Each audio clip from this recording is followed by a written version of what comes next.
அவர்களுக்கு வாங்கி கொடுத்த இப்போ சரி, இப்போ இந்த ஸ்கீம் டிசம்பர் 2024 போட்டது 5 மாதம் ஆச்சு. டியூ கட்டணும்ல, கட்டியிருக்கீங்களா? ஒரு டியூ கட்டல தெரியுமா?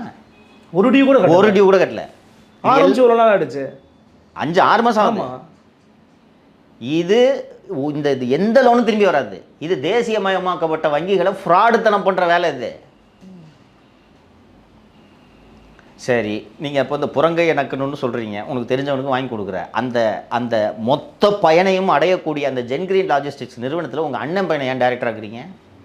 இல்லை, ஒரு கட்சியில் இருக்கிறவருடைய அண்ணன் பையன் வந்து எங்கே வேணால் இருக்கலாம்லண்ணா. இப்போ என்னுடைய சகோதரரோடு உங்கள் சகோதரர் எங்கன்னா வேலை பார்ப்பாங்க, என்ன வேணால் இருப்பாங்க.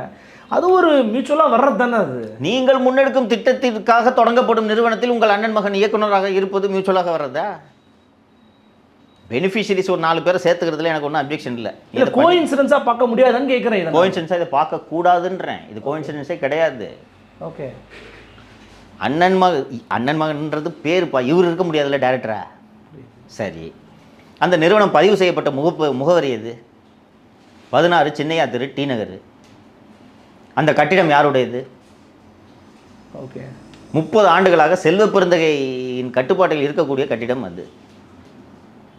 அந்த நிறுவனத்தில் செல்வ பெருந்தகைக்கு சொந்தமான ஒரு நிறுவனம் இயங்கி வருகிறதா இல்லையா? இது புறங்கை நக்குவதா? ஏஎஸ்பி லாஜிஸ்டிக்ஸ் என்ற ஒரு நிறுவனம் அங்கே இயங்குகிறது. ஏஎஸ்பி என்றால் என்ன? செல்வ பெருந்தகை. அக்ஷயா செல்வ பெருந்தகை. ஓகே.